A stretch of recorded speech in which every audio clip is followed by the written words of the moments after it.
FSN Radio. It's all about what's next. Go to financialsurvivalnetwork.com and sign up for your free weekly newsletter. You'll also get 3 free reports. The Financial Survival Network. It's all about what's next. Welcome, and you are listening to the Financial Survival Network. I'm Kerry Lutz. Today is the second day of July 2020.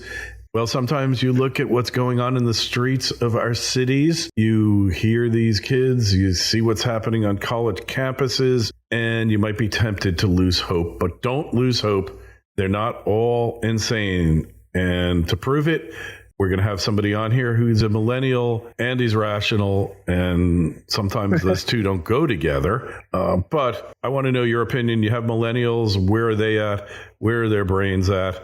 Are they using their brains? Are they critical thinkers? Why don't you email me, kl@kerrylutz.com. Well, we're going to hear from Jonathan Jakubowski. He is author of an interesting book, Bellwether Blues, A Conservative Awakening of the Millennial Soul. And when you talk with Jonathan, I get hope for what could turn out to be a lost generation. Jonathan, welcome to the show. So you're a conservative millennial, which I always was beginning to think was a contradiction in terms, or mutually exclusive. And obviously something brought you to that point. Yeah, it's definitely part of life's journey for me.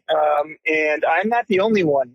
There's a lot of research that has demonstrated that over the course of time, millennials who are now aged between 24 and 39 years of age, they're starting to grow and mature as well, having families, moving into the job market. There is a sense of delayed adulting, but some of the research that I looked into was with the Center for Generational Kinetics and Jason Dorsey. And what he pointed out is there's a major split amongst millennials. There are millennials that fit all the stereotypes that concern many conservatives that are out there, but there's also a segment of that generation who are hardworking, young millennials that are embracing freedom, have a vision for our nation flourishing, and are starting to kind of move into life with having children and maturing in kind of the vision of the economy. So that nuance is really key to recognize when you talk about America's largest generation. Well, that's reassuring to hear. I mean, my kids are all hardworking, good work ethic, successful, but their political beliefs or their beliefs about America and what's happening now are somewhat, shall we charitably say, distorted. So what I've seen is as the left has gone further to the left, as they've abandoned the principles of freedom, classical liberalism that Thomas Jefferson and James Madison would have espoused, what that has done is it's alienated and isolated a whole bunch of millennials in mainland America. By the way, millennials on mainland America are very different from millennials on the coast. And that alienation has led millennials into this kind of messy middle where they can't quite embrace the principles of conservatism, but they can't stomach the things that they're seeing with the left's radical embrace of leftism. So that is what is that phenomenon is what leads me to the title of this book that I recently wrote called Bellwether Blues. It's that the millennials who are now skeptical, disillusioned, and frustrated with political systems have the Bellwether Blues. Bellwether Blues. And can you just tell us exactly what that is? Absolutely. So bellwether is a term that we hear every 4 years as Americans thrown around when you have a presidential election. And the term actually comes from the lead sheep of a domesticated flock. And that sheep would have a bell hung around its neck. And wherever that sheep would go, that's where the rest of the sheep would follow. So we have bellwether states. As these states, these swing states vote, so the rest of the nation follows. Ohio, the state that I live in, is one such bellwether state. And obviously the blues, I'm referring to the disillusionment and the frustration and the sadness that they have. So combining those terms, millennials are in this state of affairs. And I think there's enough of them in this sad state of affairs that whoever is most effective and successful at winning them and persuading them will be the party that is able to avoid having the bellwether blues. All right. Well, I like that analogy. And, we often on this station call people that just buy the party line with no critical thought whatsoever. We call them sheeple. So it kind of fits in with that. Yeah, that's fitting. Sheep and bellwether, those go together. Very synonymous. Yeah. So getting them, how do you red pill an entire generation or a big portion of a generation? Well, I don't think you can red pill anybody. I think what it takes is an awakening, and the subtitle of Bellwether Blues is a conservative awakening of the millennial soul. The reason I use that term is it comes about through mentorship, through life's journey, through the recognition of things that you didn't see before. And I do a anecdotal analysis of millennials in my county, Wood County. Wood County, Ohio is one of 59 counties of 3,142 that is a swing county, as having voted for Bush in 2000 and 2004, Obama in 08 and 12, and then Trump in 16. So it's a really unique county, these swing counties. And I found 7 stories of millennials who did make that shift. Not only did they leave the left, but they jumped all the way to the right and voted for Trump and supported the principles that he stood for. Even if they didn't necessarily like him, there were principles that he stood for, like life, like religious freedom, like in economical freedom, freedom of free enterprise, all of these principles that really attracted them to the platform that he stood for. And that's why they made the shift. But it wasn't just those principles that came alive in them. It was individuals who stepped into their life, who cared enough about them to step out from behind their screens and doors and step into their life and mentor and guide and advance and help them to see why those principles are the best principles for a flourishing America. Yeah. And so your theory of economic freedom, will you share that with us, please? Yeah, economic freedom is basically the idea of limited government. So socialism, I think, has been so wrongly taught. There's a lot of millennials, I think the statistics range somewhere from 40 to 50% of millennials who think socialism might be a good concept. Well, I think they've been bamboozled. They've been lied to and deceived that the socialism is this nice flowery concept where we're going to create equality and redistribute some resources to the poor, but continue to flourish. And that's entirely false. The state that socialism is in, if we want to see it played out, is really we need to go to Venezuela and Cuba, and then we can see it all the way played out. So that said, I think if we can be more effective at communicating why limited government with lower taxation and limited regulation allows for entrepreneurs of all kinds and all types of different persuasions, different beliefs, and different opportunities to flourish in America. That would be my vision of a state of free enterprise. And I think that's a great summation of what it's all about.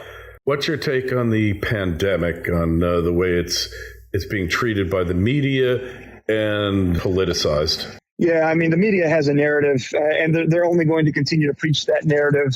I talk in Bellwether Blues a lot about mainstream media's narrative and acquiescence to a leftist worldview and why the prescriptions that they give are inherently biased. So I think the media's take on it is going to be one-sided. We've seen that. I also think you've seen throughout the country varying responses from different governors. And I think there have been a number of governors that have used common sense approaches to flattening the curve, to limiting the pandemic. States like mine, the governor of our state, Mike DeWine in Ohio, there's a lot of things that he did early on, recognizing that we need to maintain the First Amendment. Like, we need to maintain that intact. We can't destroy that. We can't be punishing churches while encouraging protests.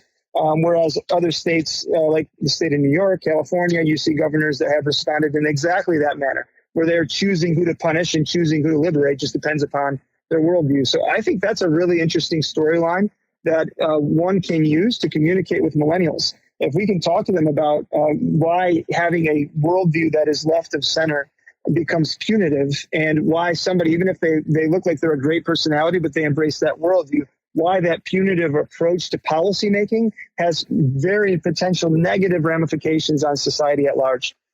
Yeah, I couldn't agree with you more. You're preaching to the choir here, and I'm a boomer. What about the way that this belief system has really permeated the colleges and our universities? How do we get through to college students? FSN Radio. It's all about what's next. To all you FSN community members out there, I want to share with you a program that I just signed up for and love, and I believe it has tremendous upside potential, and that is the Forex Smart Trade Currency Trading Program. Forex Smart Trade teaches currency trading using their proprietary indicators. These indicators are easy to read and tremendously accurate, almost 90% accurate. Yes, I know that sounds too good to be true. Well, you don't have to take their word for it. Forex Smart Trade is offering a promotion right now to my listeners whereby you can try their training and proprietary indicators for just $10 for 30 days. That's right, only $10 for their 30-day introductory trial where you'll have access to live trade webinars and one-on-one personal instruction. It's a terrific value. The currency market hasn't taken the beating that the stock market has, so you need to learn about it and try it. Go to www.forexsmarttrade.com/Lutz. Get yourself set up now. Again, that's www.forexsmarttrade.com/Lutz. I promise you, it'll be the best $10 you've spent so far this year. The Financial Survival Network. It's all about what's next. So the college student age today is now Gen Z, Generation Z. So those are, 23 years and under. Obviously, there are some graduate students and doctoral students that would be millennials. But Gen Z and millennials have been taught this very left of center indoctrination of ideals and beliefs. And it's been happening for a decade plus. In fact, I've been listening to a variety of leaders in the conservative movement who feel like we didn't recognize the threat of what indoctrination of leftist ideals would do to this generation. So there's a lot of concern as to how poisoned the water is. But what I found, Kerry, is through these conversations with millennials, through the shift that has occurred in mainland America away from the left, through the awakening and the recognition of the dangers that a far left of center worldview represents, an individual that is a mentor who steps into their life has significant power and influence if they can develop the currency of trust, which is why I'm calling on conservatives of all kinds and all types to step out and step in. And once we listen and hear and spend time developing that relationship, we're going to earn the right to be heard. And when we earn that right to be heard, we have to be persuasive and effective at communicating why conservative principles present these individuals with the best, last, and most important hope. It's a narrative that they probably haven't heard. And once they hear it, it's going to be very attractive if communicated correctly. Yeah, so basically you believe they're inherently reasonable, but kind of been led astray? I think all people pursue truth. And we live in an era of postmodern thought wherein the argument made is that you can't find absolute truth. But as human beings, we are created in such a way that we recognize that truth must be absolute. Even the statement that truth is an absolute truth statement. The universe wouldn't exist without absolute truths. So I believe the millennial soul is yearning for absolute truth. It's desperate for it. It's desperate for authentic relationship. And when absolute truths can be presented, for example, human beings have been created with inalienable rights. No government, no parliament, no legislature, no Supreme Court can ever say that I don't have the right to life. That idea that I don't have the right to life is only done in contradiction to the inalienable, the knowledge that comes from above that we have, that's an absolute truth. And our founders recognized that and then institutionalized that, if you would. They placed it into the Declaration of Independence, which then led to this journey of the American experiment. But I think when we make these presentations of absolute truths, we're presenting counterclaims to something that they have seen as flawed, and the logic just doesn't follow into their daily lives. And that's what I believe they're yearning for. All right. And you think that when you believe something that's wrong or that really is just not based in truth or fact, that you yearn for truth because some part of you knows that you're not getting the truth? Well, so I think that some people can be, totally sold out to an ideal that I would disagree with. For example, abortion. The abortion conversation. There's one story in Bellwether Blues. Her name's Tiffany Crane, and Tiffany, before she had babies, she just didn't really think much about it. It was something that seemed to be kind of an element of a political campaign. It wasn't an issue that hit close to home. Then when she had babies and her boyfriend gave her the choice, either him or the babies, that's when she stepped into the reality of that life principle. And that recognition and that journey really changed the way that she viewed the world. So I'm not saying that we can convince everybody, but what I am saying is that deep in the human soul, we yearn for truth. And the more common ground we can find with somebody in conversation, the more we can connect on a level of agreement, the more I think we open up gateways to be able to communicate broader freedoms and broader truths that will impact their lives. And yes, it does take study, it does take research. I explain why there are a few really important books that will help communicate more effectively conservative principles. But I mean, one example is when you have big government, you have limited freedom. When you have limited government, you have more freedom. And those are really basic things to communicate that make sense and I believe resonate if communicated effectively. Yeah, or to paraphrase, I think it might have been Jefferson, but if I'm wrong, correct me. When people are scared of the government, then you have tyranny. When government's scared of the people, then you have freedom.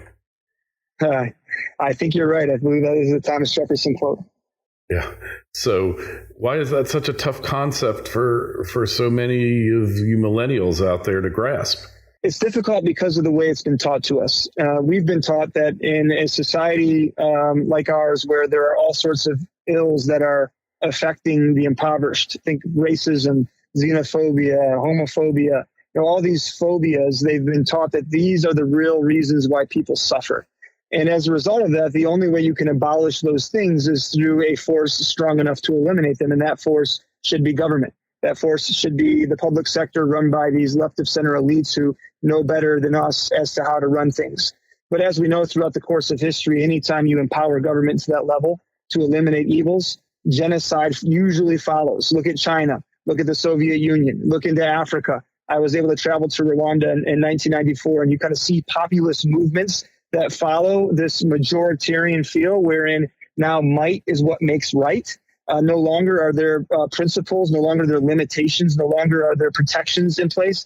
That's really the chaotic movement that leads to tyranny. And if we can communicate that effectively, Kerry, I've found that there's a lot of millennials who just don't know that history.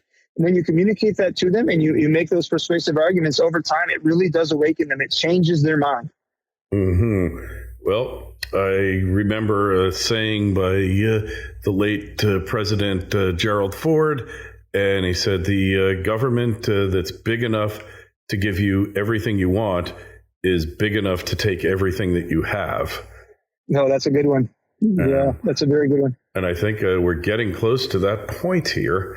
And for people, I'm not saying I'm like the ultimate rah-rah patriot. I don't think everything is perfect about the country by any stretch. But I have been to places like China. I've been to a number of countries around the world. And the thing is, like, when I get back home, I am always grateful that I'm living in America. Yeah, absolutely. As I've traveled the world as well, Africa, Asia, South America, Central America, I have a nonprofit that I founded in Guatemala that reaches out to at-risk youth. One of the things that I have really grown to appreciate is how much flourishing our nation has been able to deliver to a broad base of people. We certainly have a history that's marked and stained with sin, with wrongdoing, with racism and with slavery. Those things are unquestionable. But when you look at exceptionalism, it's a comparative metric. All of these other nations that I've been to, dozens throughout the world, have histories and records that are equally, if not worse, than ours and what they have done to people groups. But the difference between us and them, between America's ideals and their ideals, is that our ideals were higher. In the Declaration of Independence, it set forth these much higher ideals that tied us to this broader vision of the flourishing of humanity. Regardless of who that human being might be, we all had inalienable access to these rights of life, liberty, and the pursuit of happiness. And no political institution will ever be perfect. It's not going to happen. No political party will ever be perfect. It's not going to happen. But when parties have been at their best, when political institutions have been at their best, it has been when they have been tied to those eternal principles that come from the divine source and the divine author of life. Yeah. I could not agree with you more, and you stated it so eloquently. But then you look around and you see all the rioting that's taken place in the past month, and it's mostly been, I'll put it this way, it was put down in a lot of states, but the states where it really wasn't stopped are blue states. And Is there a day of reckoning coming for these blue states? Well, I'll tell you this, that when you start to lose control of your people, actually, I think Alexander Hamilton, when he was at the Constitutional Convention, was arguing that democracy in vogue, democracy uncontrolled, leads to mob mentality and mass chaos. So this idea that the people can govern themselves through a democratic approach, our founders recognized that democracy was one of the evilest forms of government because it wouldn't create any form of protection for the innocent. It would mean that majoritarian rule, a simple 51%, is all that you would need to do whatever you wanted. And in blue states where they are acquiescing to these narratives that they believe they need to submit to and eliminate the level of protection and the rule of law and security, it has led, as we've seen in Chicago, in New York, in Detroit, it has led now to massive increases in shootings, murders of the innocent, people that are suffering because the public sector has relegated their role to the mob mentality. And that is incredibly dangerous. Well, I couldn't agree with you more. And we're talking with Jonathan Jakubowski, author of a new book that I think is must-reading, Bellwether Blues, A Conservative Awakening of the Millennial Soul. It's available on Amazon and barnesandnoble.com, I assume. And also you can go to bellwetherbluesbook.com, order it there, and there's a Facebook page for it. Jonathan, it's refreshing and it's encouraging to hear you speak. And all I can hope is that more of your generation starts to get it. I know enough of my generation didn't get it, and that's why we're in this mess we find ourselves now. But with people like you and hopefully the leaders of today and tomorrow, maybe we can get ourselves out of this mess. Any questions for Jonathan, myself? We want to hear from you. Just email us, kl@kerrylutz.com, kl@kerrylutz.com, Twitter feed @KerryLutz, Facebook page is Financial Survival Network, and of course, our website, financialsurvivalnetwork.com. Jonathan, we wish you the best of luck, both with the book and in life, and keep up the fight. Hey, Kerry, thank you. God bless you. Thanks so much for having me on your program. FSN Radio. It's all about what's next. Go to financialsurvivalnetwork.com and sign up for your free weekly newsletter. You'll also get 3 free reports. The Financial Survival Network. It's all about what's next.